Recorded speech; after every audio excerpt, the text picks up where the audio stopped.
Hello. Good afternoon, Sudha, and good afternoon, Dr. Prasad. This is Dr. Samir from Hirolimal College. Hi, Hi. Professor Rama, how are you? I'm fine. I'm fine. Thank you. How are you, Dr. Khil? All I'm well? very good. Thank you, sir. All is well. Thank you. Thank you so much for being here. I think Principal Ma'am is slightly busy. I think there's some interview going on in the college. So No maybe problem. be joining after some time. I think we can start if you permit. Is that fine? Shall we start? Well, Yes, that should yeah. be fine. Yeah, Can I you think. can you hear me well? I can hear you well. But before we start, Dr. Akhil, our student Ishita is here, so she will briefly introduce the speaker to our audience. And our audience are mainly the students from finance and investment cell of KMC, and there's another cell, that's entrepreneurship cell, very vibrant cell of our college, very active students. So I request Isita to briefly introduce about this event and introduce our speaker today. Sure. Thank you, sir. Yeah. So, good afternoon, one and all. Respected Principal Ma'am, distinguished guest, Dr. Akhil Prasad, sir, FIC convener, Sameer, sir, FIC co convener, Miss Manisha Rathore, faculty members, and all society members and friends from FIC and Entrepreneurship Cell of Kirodimal College. Thank you for joining us for today's webinar. I would like to start by quoting Warren Buffett. If you don't find a way to make money in your sleep, you will work until you die. Undoubtedly, finance is one of the most important aspects of any business today. Without finance and investment activities, it is difficult to imagine any business sustaining in the long run at the contemporary times. Without proper administration of finance, no business enterprise can reach its full potential of growth and success. Simply put, money is to an enterprise what oil is to an engine and oxygen to a human being. On this note, I, Ishita, along with my friend Kshitij, will be hosting today's webinar. Let us begin today's meeting with a brief introduction about the Finance and Investment Cell, Kirodimal College. The FIC is a student driven initiative to facilitate knowledge on matters of finance and provide a deeper insight into the field of the financial sector. FIC believes that financial literacy is very important in today's highly competitive world and strives to provide the same to the students. It increases financial acumen in students by educating them using various workshops and events regarding the important concepts of finance and investment like the stock market, mutual funds, etc. So now moving ahead, as sir informed you that our honorable principal ma'am will be a little late. So we would directly request our distinguished guest to inspire us with his enlightening words. Thank you, sir, for gracing us with your presence. Now, I would like to give a brief introduction of our esteemed speaker. Dr. Akhil Prasad is the Director, Country Council India and Company Secretary with Boeing India and is based at New Delhi. He is currently a member of Board of Director of Entities in Boeing Group and was nominated among the top 100 India in-house council by Business World. Sir, we all congratulate you for the same. He is also a visiting faculty at various reputed institutes like Delhi School of Economics, National Law University, IIM, IIT Delhi, and many more. Sir has many educational qualifications like a doctorate in commerce, a doctorate in law, postgraduate in law, and has recently completed Wharton Advanced Management Program. His areas of practice include contracts and litigation, corporate laws, IT and IT enabled services, private equity, risk management, and the list goes on. Once again, sir, we are honored to have you conduct this webinar, and we are all eager to get a glimpse of your vast experience and knowledge. Over to you, sir. So first of all, thank you, Professor Lama, and Ishita and Kshitij, for a wonderful overview. I can't agree more with what you said, Ishita, about the role of finance professionals, which, like other professions, including mine, which is legal, is, being relied upon so heavily in today's context. And the reason for that is because both finance and legal professionals are trained to look beyond, what appears or meets the eye. For example, a finance professional is expected to read between the lines and, mitigate any risk which is, associated with an organization. So one word of advice, which I would start with all the, young professionals, budding professionals, which are on this forum is keep your radar wider, uh, don't specialize too much on, becoming a specialist domain expert.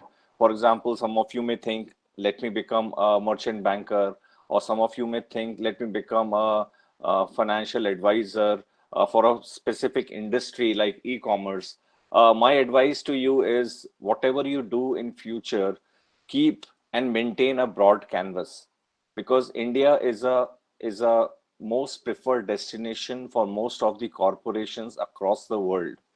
And for example, I can give you my own company, which is Boeing. We are just at the tip of the iceberg.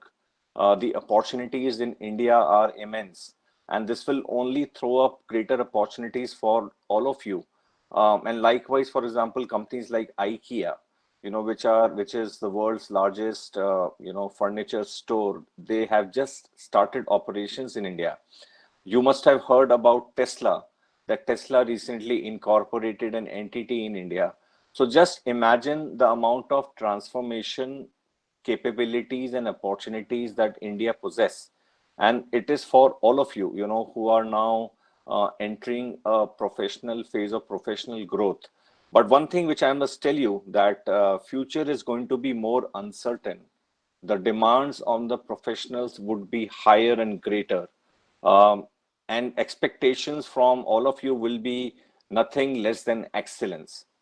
So for that purpose, whatever you study in your current program, whatever you decide to do after this program, uh, one aspect of continuous learning should be there. And I'm not saying continuous learning in finance. I'm saying continuous learning about the overall aspect, whether it's business strategy, whether it's operations management, in every sphere of your professional growth and organization is something which you should always keep your eyes and ears open, and you should always have that determination to learn more and more. um, I'm always at your assistance. I'm available on LinkedIn, I'm available on Facebook. So wherever you have to reach me for any queries, any questions that crop your mind, any doubts that crop your mind, I'm there to answer those questions from you in the best of my ability. So I'll just right away um, go into the topic of today's discussion, which is just let me know if you can see my screen well.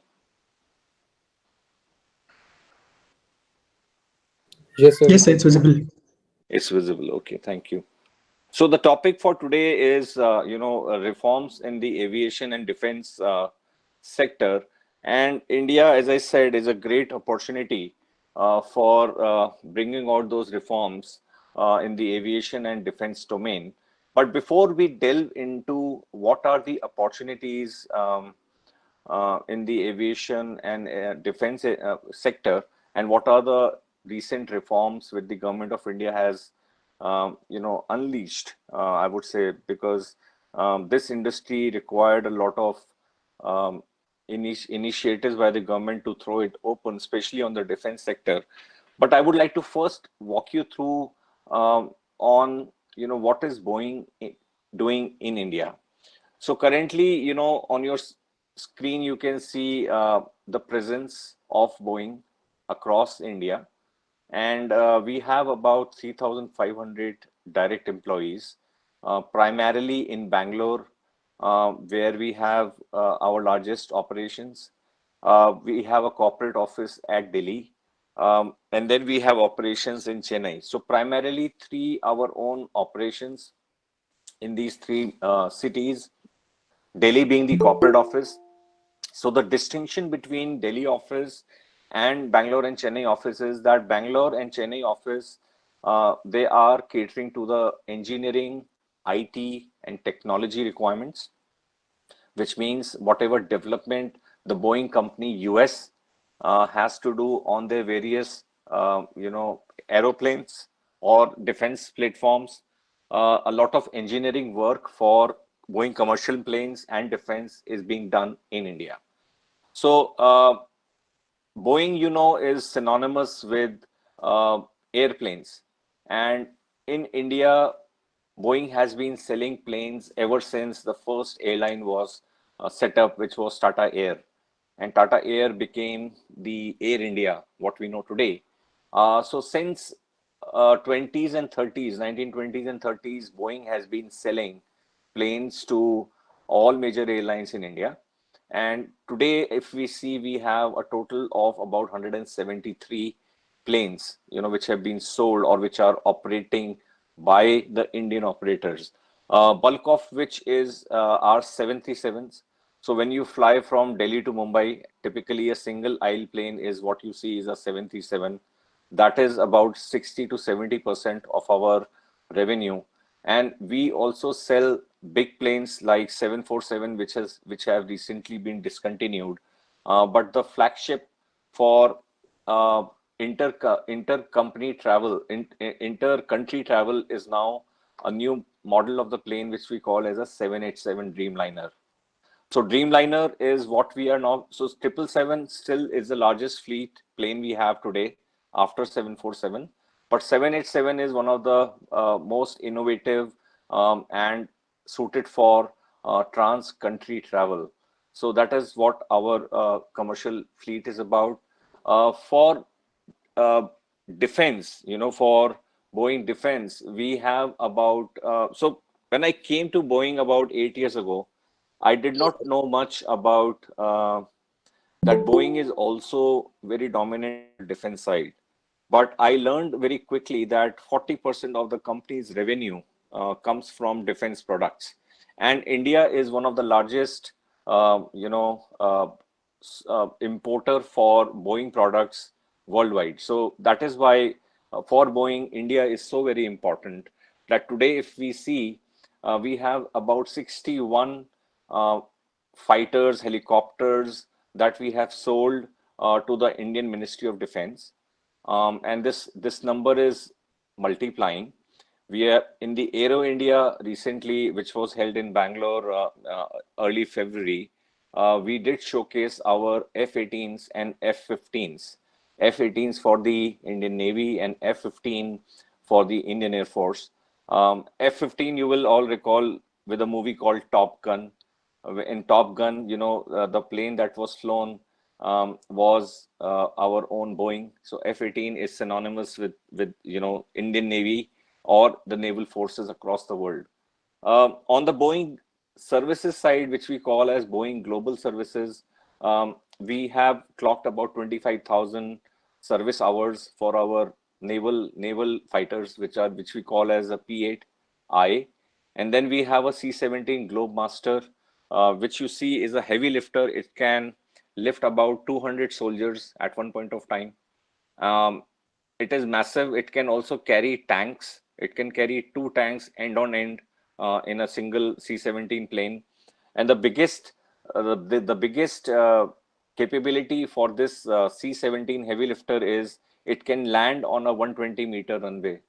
So theoretically, if it were to fly from any airport near Delhi, it can land near Leh and it does not require an airport to land. It can also land on a rough surface, which has a 120-meter landing space. So those kind of innovative products we are very proud to be associated with, that we have partnered with Indian Ministry of Defense.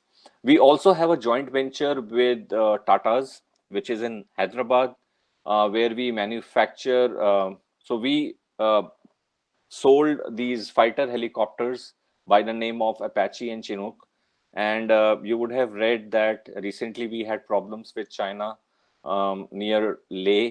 So there we also engaged our Apache helicopters to defend threats from China, and very proudly so.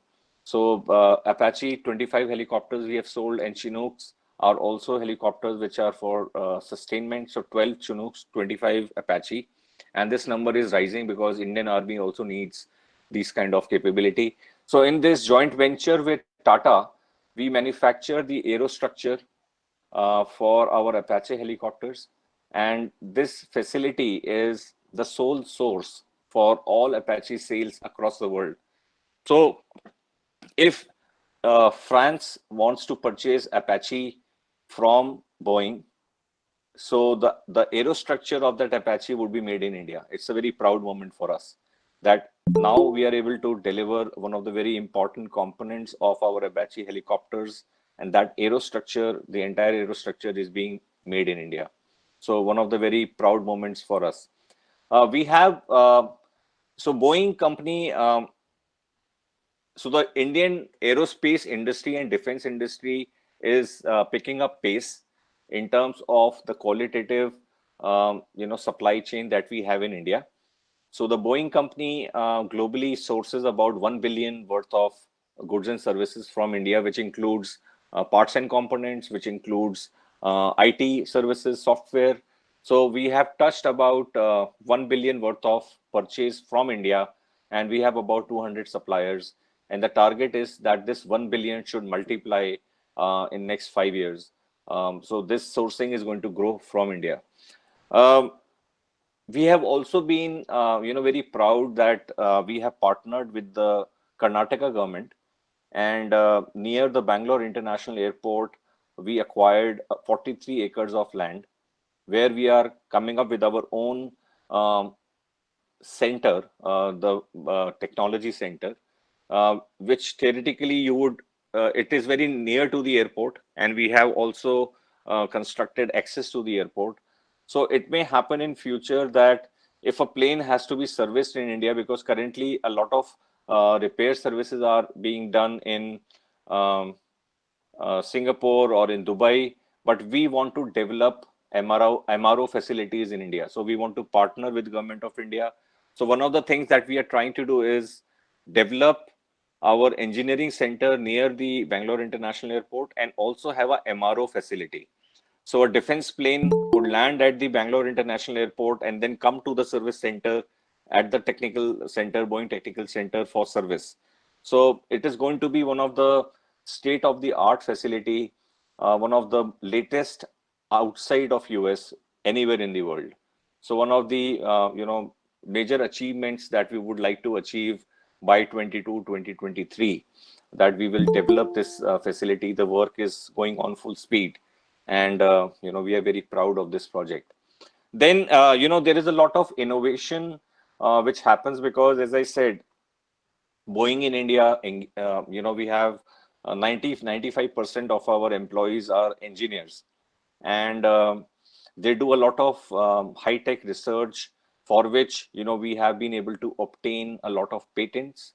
So this center that we have developed in India is a major source of intellectual property across the world, and whatever is being developed in India, it's for global requirements for Boeing.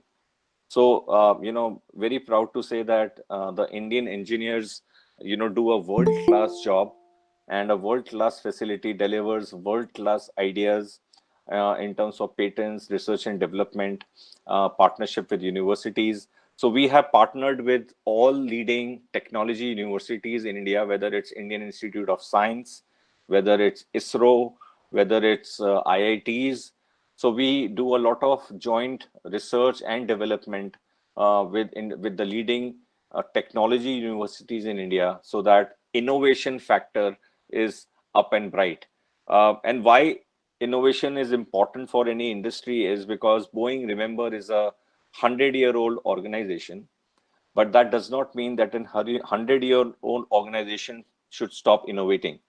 So the older companies need more innovation, because we have companies like Tesla, we have companies like Google, we have companies like Facebook, who are very seriously and thinking and investing in developing the aerospace capabilities, for which we have to up the game, and for which innovation is very important, for which we need more centers in India, countries like India, which use the talent pool in that particular country to keep the innovation factor of our organization high.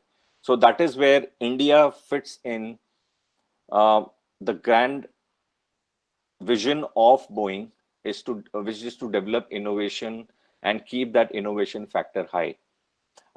In 2019, our revenues clocked 750 million, which is essentially the services that we have been able to export from India.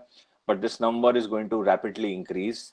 We will continue to develop the services which will be offered from India.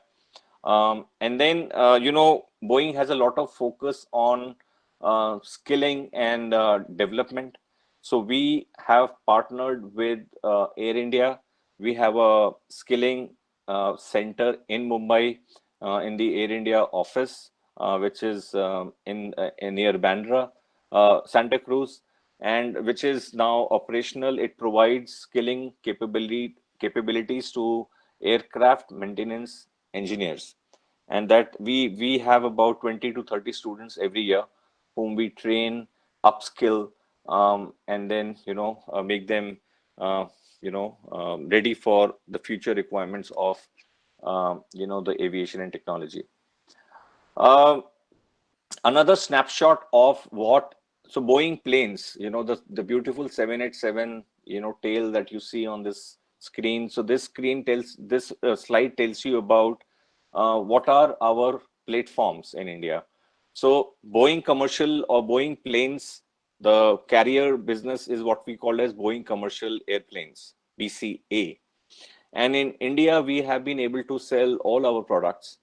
So various companies that you see on your screen, which is SpiceJet, Air India, Blue Dart, Vistara.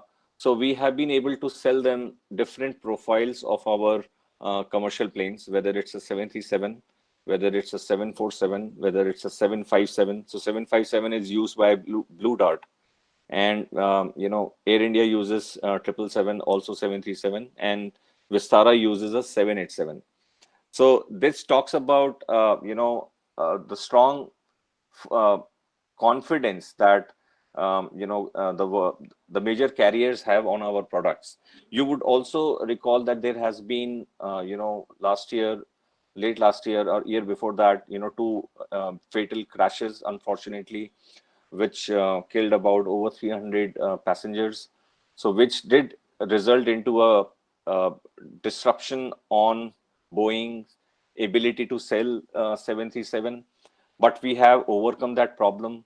We have worked with our regulators across the world. We have worked with our airline customers to ensure that the products that we sell are absolutely safe.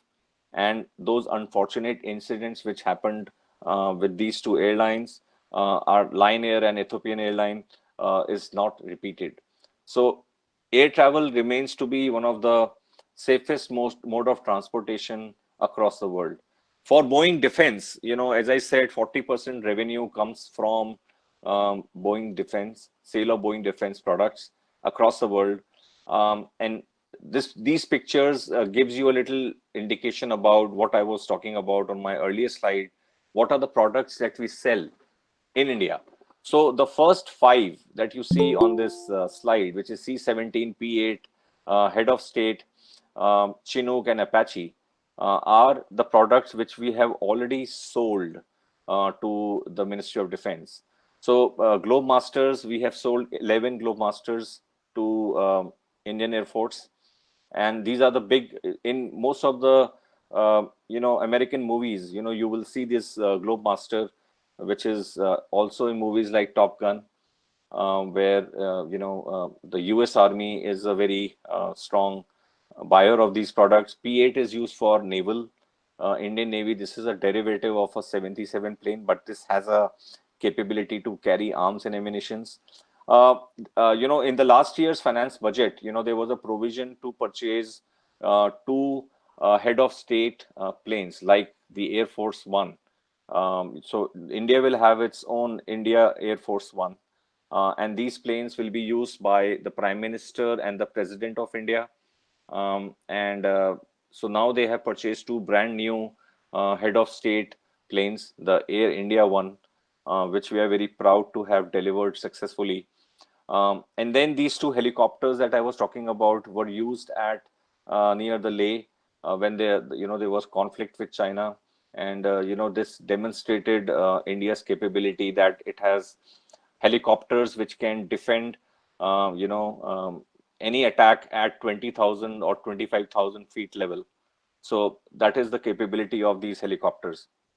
And the last two images that you see is what I was talking about, is a Super Hornet, which is called as F-18 and F-15. So F-18 is currently being reviewed by the Indian Navy. So they are looking to purchase about 35 fighters. So we are also pitching to sell these F-18s to Indian Navy.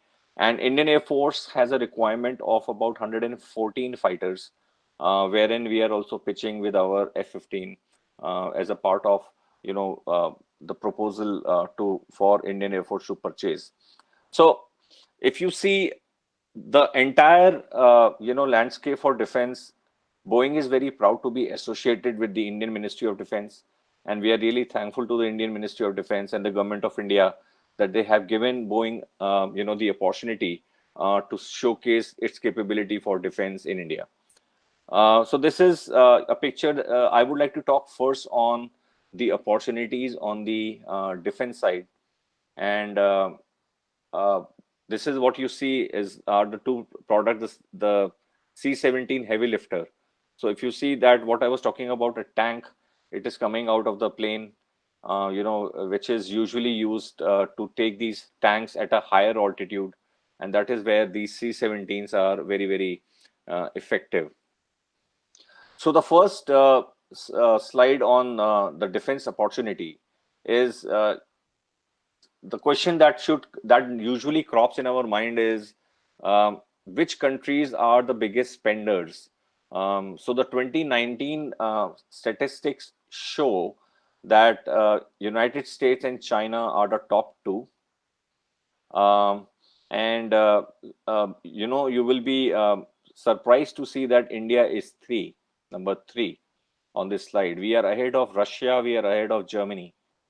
And so this shows that the capability or the opportunity which is in India, that we are growing at about 6.8% in terms of our military spend year on year, which is moderate, given the situation that we face with Pakistan and China. And thankfully in this budget, it has been addressed, which I will talk about a little later. But India is ramping up its defense expenditure because of the China and Pakistan threat, and rightly so. But it has now come ahead of all the leading countries in the world, except for US and China.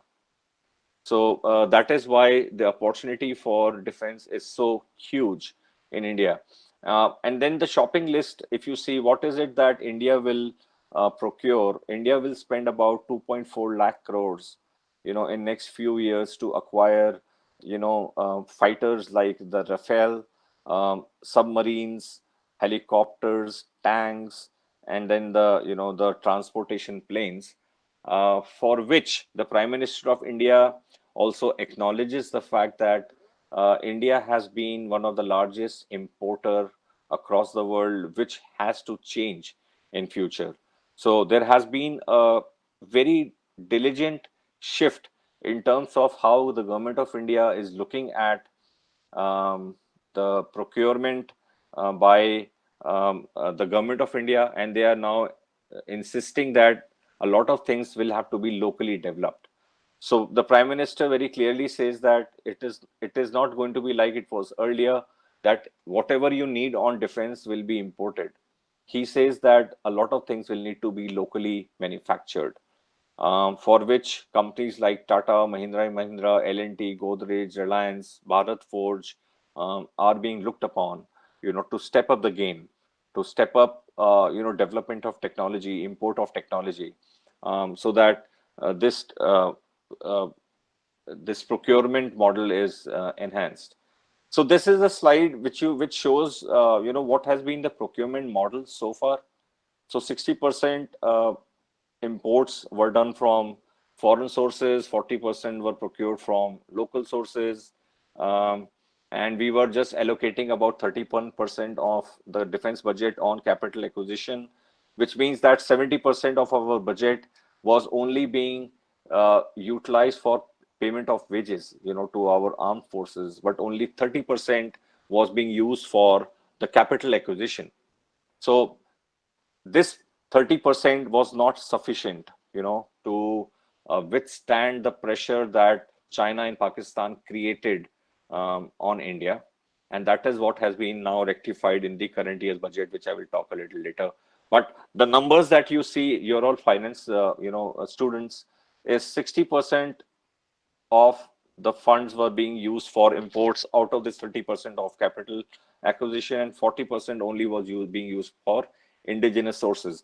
And out of the 60% also, I must say that India had a technology disadvantage, that despite HAL, Hindustan Aeronautics doing a fantastic job, but private sector also needs to catch up in terms of the capabilities to manufacture defense products in India.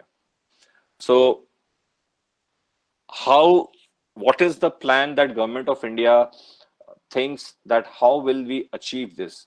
So one of the very important things that Government of India and Modi government, when it came to power in 2014, one of the very important things that the Modi government took up was Make in India.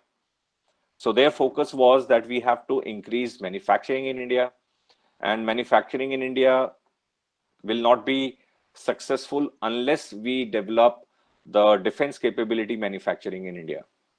So the Make in India policy says that we have to either make in India or we have to buy and make in India.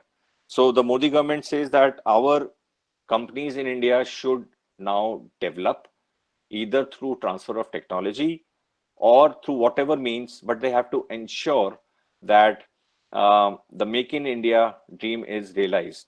So far, the policy, when it was started in 2014, as any policy has its own problems, so it did not take off immediately, because a lot of FDI did not come on defense manufacturing in India.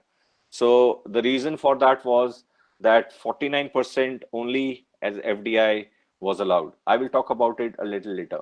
But before that, what is the model for defense procurement in India? So if you have to buy, say, a fighter helicopter or say a fighter jet from Boeing, so what is it that Boeing will have to look into in terms of the regulatory requirements?